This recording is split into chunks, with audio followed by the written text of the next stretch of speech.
This happened a few weeks ago. I just moved into a small rental complex after my breakup. I needed peace and space to get my creativity back. The apartment felt old but cozy. There were tall oak trees outside and the dull sound of the freeway somewhere close. It was quiet, and I thought that was perfect for my fresh start. The first night was uneventful. I unpacked my things and settled in.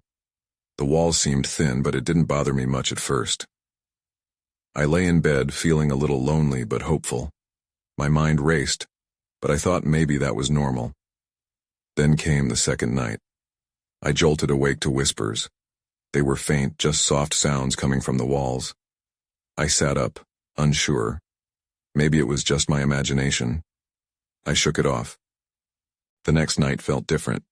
I heard the whispers again, but this time they were clearer. It sounded like someone was having a conversation on the other side of the wall.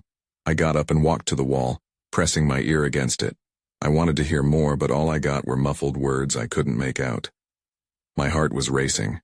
I told myself it was nothing. I was just tired and stressed. By the fourth night, I saw a figure through my window. It just stood there unmoving.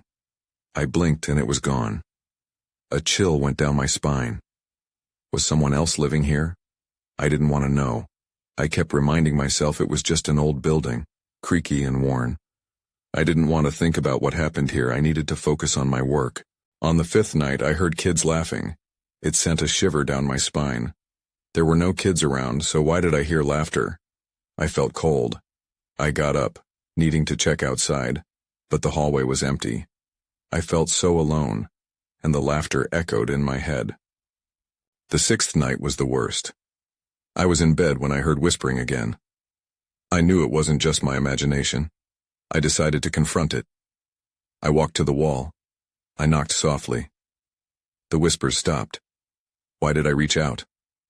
Then came a voice, soft and strained.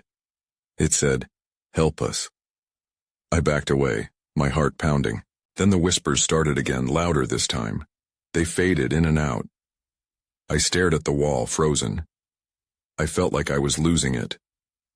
Just then the figure appeared again outside my window. It was clearer, but I still couldn't see its face. I was about to scream when the voice came again. "Why are you here?" I turned around. Nobody was there. I felt a mix of fear and confusion. I didn't know where I was anymore, and the whispers became a steady hum in my mind. I felt like I was not alone, but I couldn't see anyone. I was scared. The walls felt like they were closing in. I thought of packing up and leaving, but the idea of that figure stuck with me. What did it want? What did the whispers mean? The silence that followed felt heavy, and I knew I had to confront it again.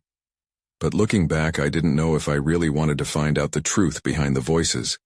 My heart sank at the thought of staying, yet I felt trapped. The next morning, I decided I needed to get out of the apartment for a while. I couldn't handle the sounds anymore, and I hoped that maybe a walk would clear my head. The sun was bright, and the air felt fresh, but I still felt the weight of the whispers on my mind. I wandered through the neighborhood trying to find a coffee shop. As I walked, I noticed other houses looked just as old as mine. It felt like I had slipped into another time. I saw people moving around, but everyone seemed to stay in their own worlds, not noticing me. I didn't know if it was the time of day or something else, but it made me feel even more isolated. Finally, I found a small cafe tucked away on a corner. The scent of coffee filled the air. It was comforting. I ordered a latte and sat at a window table. I tried to focus on a blank page in my notebook, but everything felt off. The voices were still echoing in my head, and my apprehension only grew.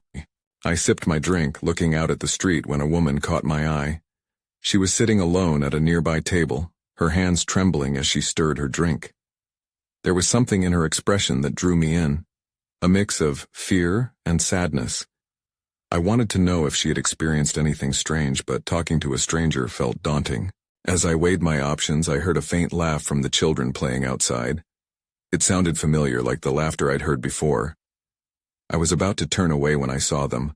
A group of 3 kids stood by the cafe watching me. Their smiles were wide, but their eyes looked vacant. I felt a jolt of recognition at that moment. They reminded me of the laughter from the night before, and it felt eerily connected. Suddenly, one of the kids stepped closer, looking right at me. "Are you okay?" she asked, her voice soft. I was taken aback. I didn't know how to respond. Yeah, just a little tired," I replied. The girl nodded, but her expression was still unsettling. Before I could question her, the other kids pulled her back and they ran off down the street. I watched them go, confusion washing over me. Why had they seemed so familiar? Why did they make me feel so uneasy? I finished my coffee quickly, my hands shaking. I could no longer ignore the connection between their laughter and the voices in my apartment. I paid and left the cafe, my heart racing. Now I had to get back home and figure out what this all meant. I couldn't shake the feeling that something was pulling me back. As I approached my apartment, a sense of foreboding settled over me. I stood outside the door, filled with dread. That's when I noticed something on the ground. It was a small toy, one of those old-fashioned wooden dolls, forgotten and cracked. I glanced around to see if anyone was near, but the hallway was empty. I picked it up and a chill ran through me. It felt like a warning, something left behind. That's when I heard it again, louder this time. The whispers rang from inside my apartment. They called me back in. I took a deep breath and turned the doorknob. As soon as I stepped inside, the air felt heavier. I closed the door behind me, clutching the doll tightly. It was almost like a lifeline, or maybe just a burden. The whispers echoed off the walls, louder now and almost demanding. I glanced around the apartment, feeling the corners darkening, shadows creeping toward me. I walked slowly through the living room. It seemed so familiar, yet somehow tainted. My mind raced back to the children outside the cafe. Their laughter felt intertwined with these whispers. I moved to the window and peeked out, hoping to see them again. I only saw the empty street, the sunlight waning. A chill swept through me. Shaking off the unease, I decided to distract myself. I turned on the TV to drown out the whispers, but the sound felt faint and far away. Instead, I picked up my notebook again. Maybe writing would help. I sat on the couch and tried to jot down everything that had been happening. Just as I started, I felt it. A rush of cold air that seemed to blow through the room. The pages of my notebook flickered like leaves in a gust. I quickly looked around, but it was only me. I took a shaky breath, trying to calm the rising panic. Then the whispers changed. They were no longer just incoherent sounds. I could make out a few words. "Help us." My heart dropped. I dropped the pencil and felt a deep swell of dread. It was like they were right next to me, begging for something I didn't understand. My phone buzzed on the coffee table, snapping me back to reality. I reached for it, grateful for the distraction. It was a text from my friend, asking how I was doing. I hesitated before replying, unsure if I could even explain. Suddenly there was a loud thud. It came from the hallway, deep within the apartment. I froze, my breath hitching in my throat. A part of me wanted to ignore it, to bury myself in my fears, but the other part wanted answers. I set the phone down and stood up, heart pounding. I slowly walked toward the source of the noise, the whispers growing louder with each step. It felt like they were urging me forward, and I felt trapped between curiosity and fear. When I reached the end of the hallway, I noticed my bedroom door was slightly ajar. That's when I saw it. A shadow moved inside, something small darting across the floor. I pressed myself against the wall, my breath shallow. "Hello?" I called out, my voice cracking. No answer. The whispers intensified, swirling around me. I had to know what it was, what waited for me behind that door. I took a deep breath and pushed it open, and the room flooded with a pale light from the setting sun. What I found inside made my stomach drop. Toys were strewn everywhere, all old and worn, just like the doll I found. I stepped in, but as soon as I did, the door slammed shut behind me. Panic bubbled up inside me. I was trapped. In the fading light, something was approaching from the shadows. The whispers grew louder, and I knew then that I was not alone. I stood frozen, the shadows closing in on me. My heart raced as I tried to make sense of the situation. The whispers felt like fingers brushing against my ears, each pleading syllable adding to my dread. I scanned the room, squinting into the dimness for whatever lurked inside. "Hello?" I shouted again, hoping to rattle whatever was approaching. Silence swallowed my words. The toys lay strewn about, faces peering at me from every corner, their glassy eyes unblinking. The stillness was deafening, aside from the continuous whispers that seemed to pulse with my racing heart. Suddenly a soft giggle echoed around me. It was high-pitched and innocent, like the laughter of children. It seeped into the air, mingling with the whispers and chilling me to the bone. I stumbled backward into a wall, my breath catching in my throat.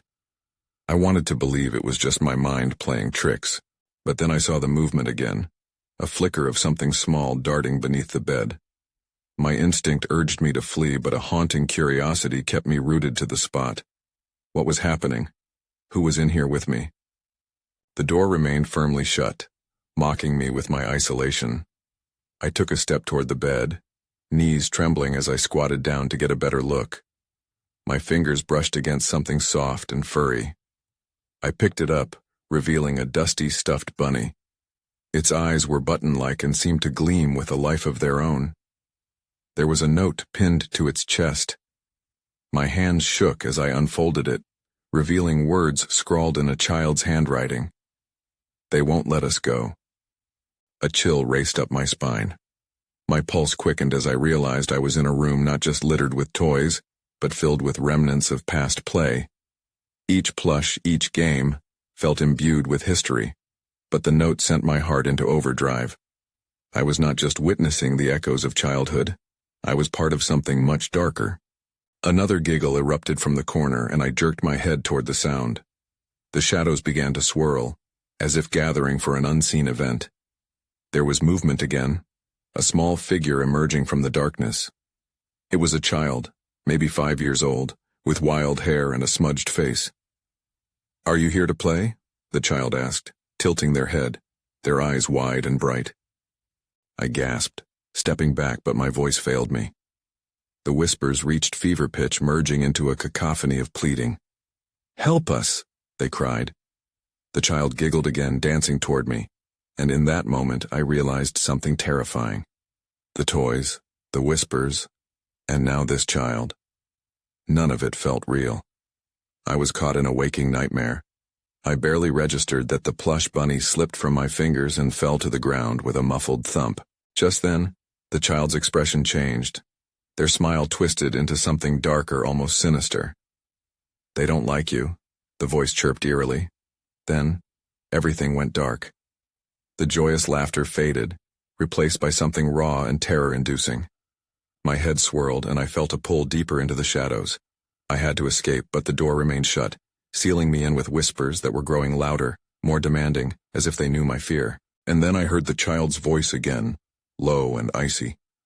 "You shouldn't have come here." This time I didn't hesitate. I turned and pounded on the door, desperation filling my veins. I had to get out. But the way it felt? It was only the beginning. I pressed my ear against the door, straining to hear any movement outside. The whispers had risen to a fevered pitch, swirling in chaotic urgency. "Help us! Help us!" they chanted, each word more frantic than the last. I could feel the air thickening, suffocating me like a heavy blanket. "Let me out!" I shouted, my voice breaking. I stepped back and kicked the door hard with my heel, adrenaline pumping through me. My heart pounded in my chest, the horrible reality crashing over me. I was trapped in a forgotten room with memories that screamed to be heard. I turned back toward the corner where the child had been, but now the shadows no longer held a figure. They seemed to twist and curl, almost alive themselves. Every inch of me screamed to run, to escape this suffocating horror, but I couldn't take my eyes away. There was something hiding there, something waiting. "Come play with us." The child's voice purred from the shadows. It was as if they were hiding just out of sight, coaxing me to join whatever game they were playing.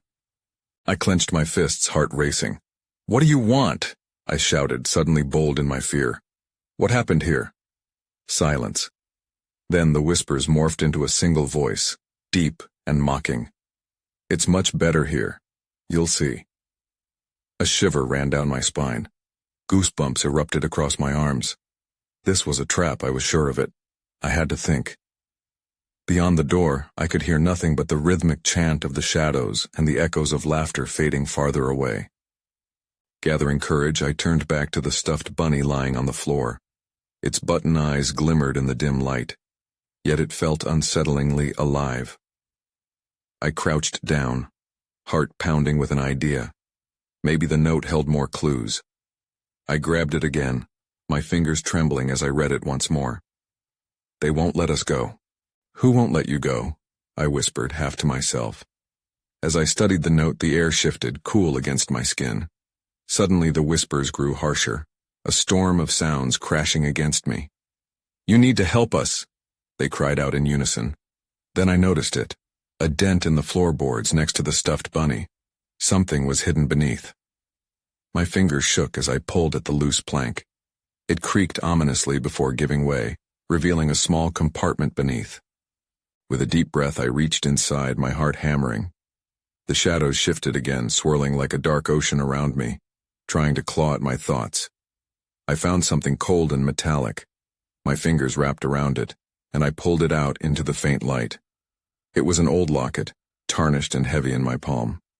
The hinges creaked as I opened it, revealing 2 photographs that took my breath away. That's when I saw it. The child's face stared back at me in the left photo, but in the right was someone I recognized. A familiar face, someone I never expected to find here. I stumbled back, the air escaping my lungs.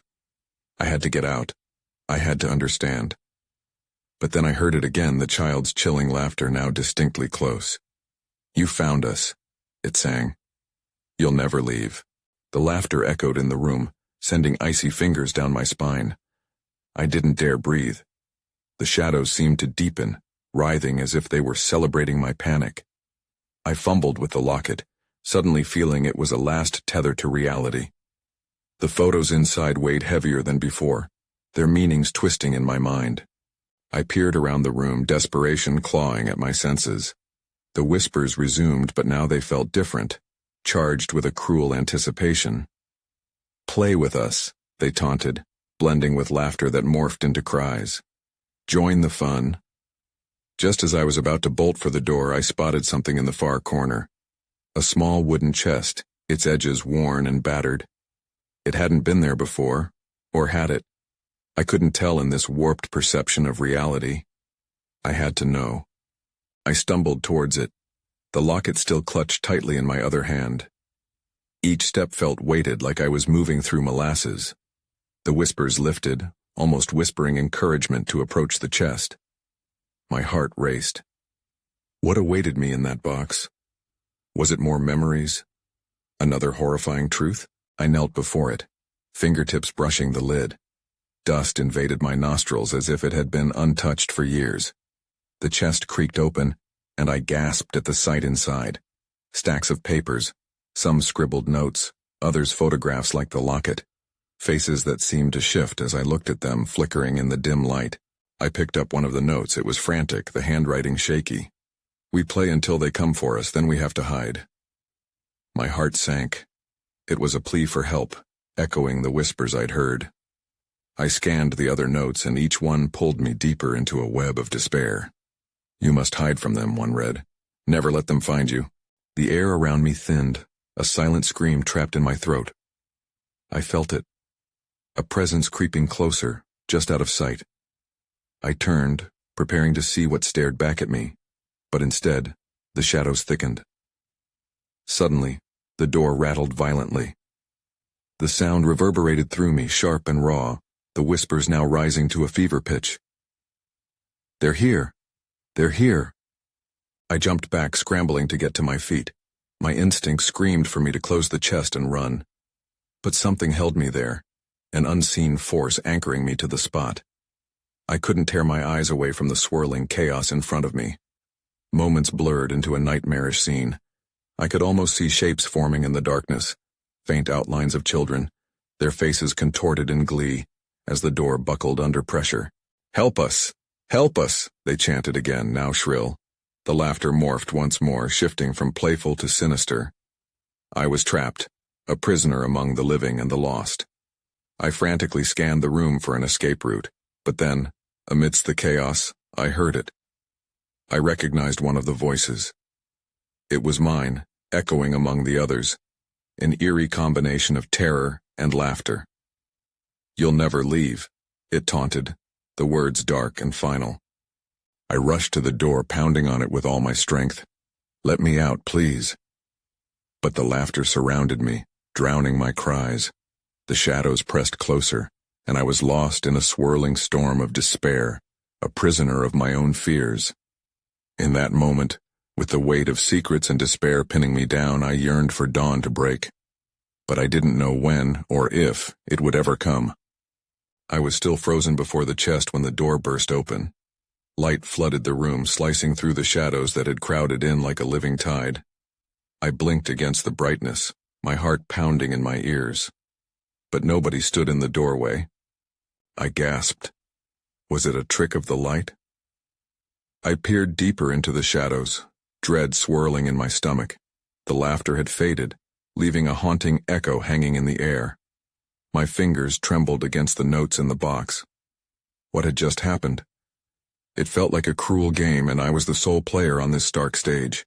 I took a step back, still grappling with the warped reality around me. Should I leave the chest behind and free myself from this nightmare, or was there something else lurking in the depths of those papers? Everything about the scene made me feel both desperate and compelled to dig deeper. I couldn't shake the notes from my mind, messages tossed aside like forgotten warnings. "We play until they come for us." Who were they? And what kind of game were we playing? My body tensed as I recalled the children's voices. Each shriek was intertwined with my own, a taunt that burrowed deeper into my brain. Uneasy, I flipped through more papers. Several were drawings, crude but heart-wrenching sketches of faces distorted with fear. I stared at one in particular, a girl with wide, pleading eyes that reminded me too much of my own. The ink wasn't quite dry, and I felt a chill race through me. Then everything shifted. I heard the door creak again, not from behind me but from within the room. The sounds echoed, resonating with a slow, dreadful certainty. I whipped around, scanning for any sign of movement. "Help us! Help us!" The voices manifested again, but this time they came from different corners of the room, swirling like smoke. I pressed my hands to my ears, but it made no difference. "You can help us! Help us!" It was the desperation wrapped in their cries that made my stomach churn. I backed away, apprehensively retreating toward the wall, the chest still wide open and begging for my attention. Then I noticed an envelope tucked beneath the last stack of papers. It seemed oddly out of place, pristine amidst the chaos. With hesitant hands, I reached for it, feeling the weight of countless stares upon me. Something inside whispered that this letter could offer the answers I sought. Or maybe it would seal my fate in the web I'd stumbled into. I tore it open, my heart racing. "They come at night," it began, written in a neat script that clashed with the chaos around me. "You must not let them see you. You must stay hidden. If they catch you." The line trailed off. I could almost hear the breathless tone, the fear of someone who had experienced it firsthand. A loud crash shattered the tense silence. I swung my head toward the noise just in time to see something darting past the doorway, something small, darting to the shadows. "Stay away," I shouted, my voice breaking and filled with terror. Panic surged through me. They were coming. As the laughter rose again, one thought clamped down on my mind. I had to hide, and I had to hide fast. I darted across the room, heart racing, my mind racing faster than my feet. Where could I hide? The chest was out of the question. I was certain whatever it was that had blasted through the door wouldn't waste time searching for me there. I spotted a wardrobe against the far wall. It looked old and dusty, just like everything else in the room. I sprinted toward it, flinging open the door, cringing as it creaked horrifically. Inside, the smell of mildew was choking, but I piled in clothes and shut the door, leaving a slit just wide enough to peek through. From my cramped hiding spot, I watched the shadows flutter, the laughter morphing into something dark and jagged. It echoed with a sinister edge, unfurling in waves. The whispers were now distinct, slithering through the air and suffocating like a thick fog. "You can't hide. We see you." I shivered. The voices were coming deeper from the shadows, almost like they were circling the wardrobe. Panic lodged in my throat, making it hard to breathe. I clamped my hands over my mouth, desperate to silence my own whimper. As the laughter escalated, merging with the frantic whispers, I felt a bead of sweat drip down my forehead. They were close. Too close. Then, just as suddenly, silence fell like a heavy blanket. I strained my ears, waiting for the awful noise to return, but all I could hear was my own heartbeat thudding in my chest. Slowly, I moved my head to peek out through the crack. My recent horror flick fantasies had turned into a nightmare, and here I was, trapped in the wardrobe, helpless. After a few tense moments, I finally saw it, a shadowy figure slipping into the room. It was small, almost childlike, with limbs that didn't seem to move in a way that felt natural. I wanted to scream but stayed silent, knowing I needed to stay hidden. The figure hesitated, tilting its head as if listening for something. I could make out wisps of hair, the glint of eyes glimmering in the faint light. It stared toward the chest, where the envelopes lay scattered, untouched. Then, with agonizing slowness, it turned, facing my hiding place. A chill washed over me. It was as if it could sense me. I fought the instinct to move, to withdraw deeper into the forgotten fabric. I couldn't stay here much longer. My heart was pounding. I needed to make a decision. Before I could think, the figure reached out, a small hand with slender fingers, and touched the wardrobe door. The wood felt cold under its grip, vibrating with a lingering energy. Suddenly the door creaked just slightly, and I braced myself for what would come next. Then everything went dark. Light flickered off the wardrobe as something or someone flung the doors wide open. The shadows rushed in. My breath caught in my throat, and all I could think was that I needed to run. The wardrobe swung open, unleashing a wave of cold air that hit my face like a slap. I froze for a split second, then surged out. The room felt different now, every creak of the floorboards magnified in the silence that followed. My mind screamed at me to flee, to escape this nightmare, but I couldn't just bolt aimlessly. I needed a plan. I darted toward the room's entrance, my feet light against the dust-ridden floor. Just as I reached the threshold, a flicker of movement in the corner of my eye made me stop dead in my tracks. The figure was still there, its dark outline shifting almost playfully, a grotesque mimicry of a child at play. It laughed again, that strange, echoing sound. I turned and took a step back, heart racing. "Not so fast," it whispered, the voice sharper now, filled with sharp edges.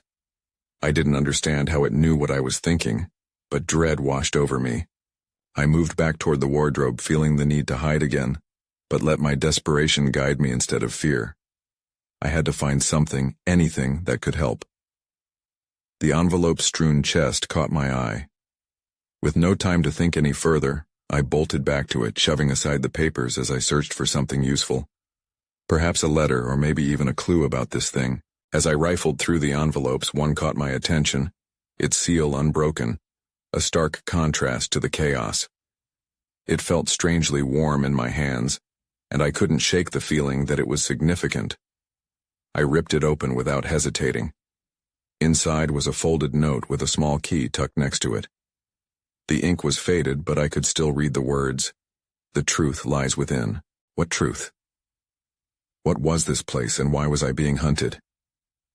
I glanced back at the shadowy figure now looming at the wardrobe, its eyes shining like lanterns in the darkness.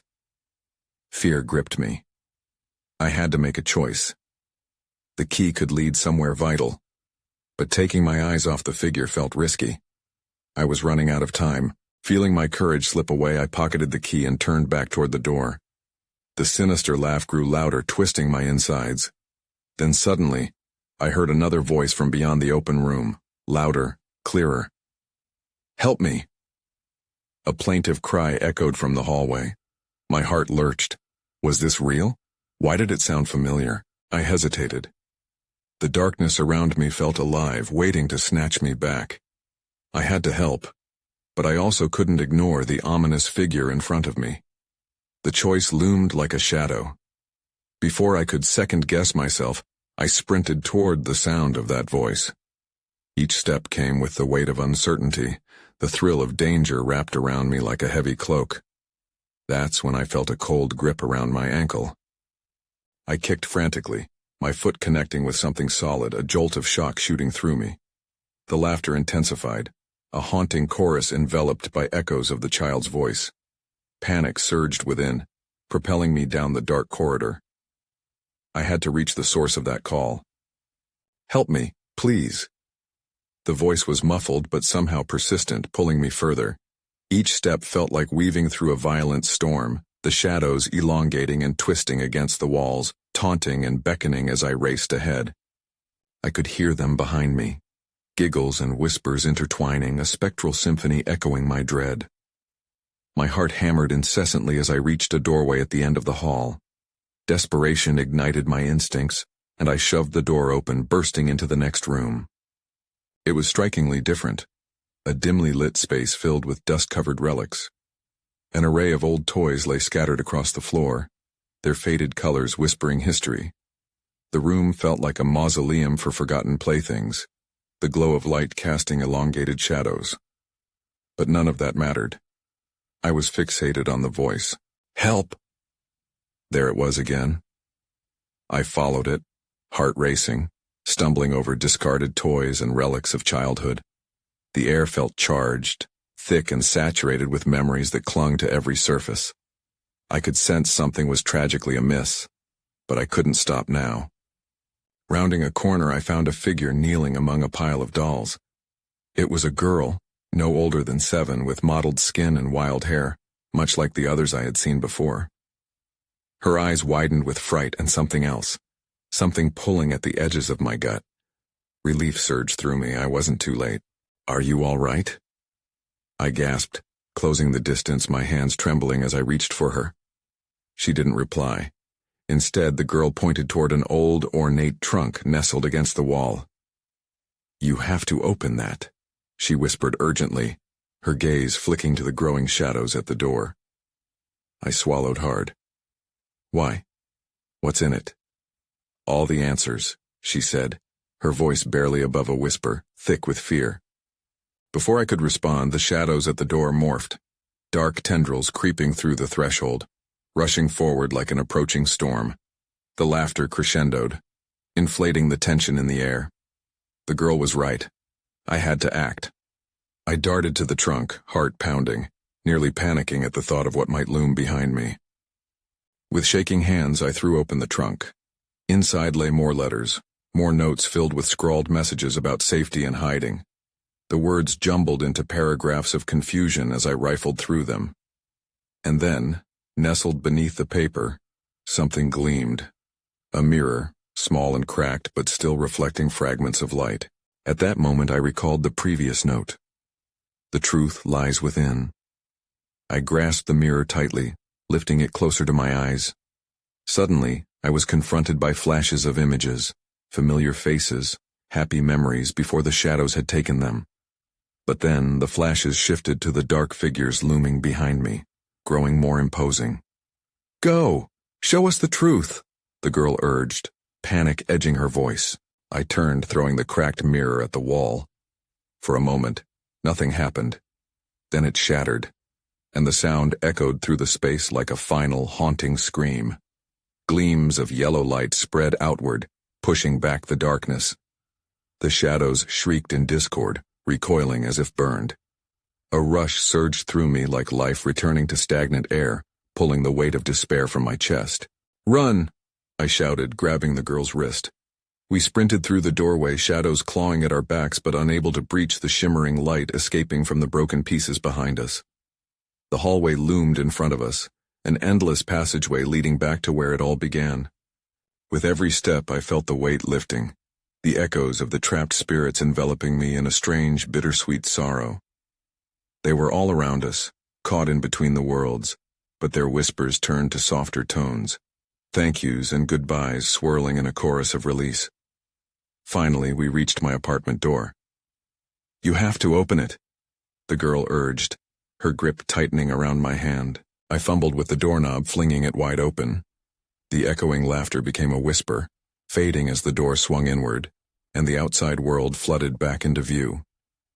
We tumbled into the hallway, and she looked at me with wide eyes, filled with relief. Yet even as the shadows receded, an unease settled over me.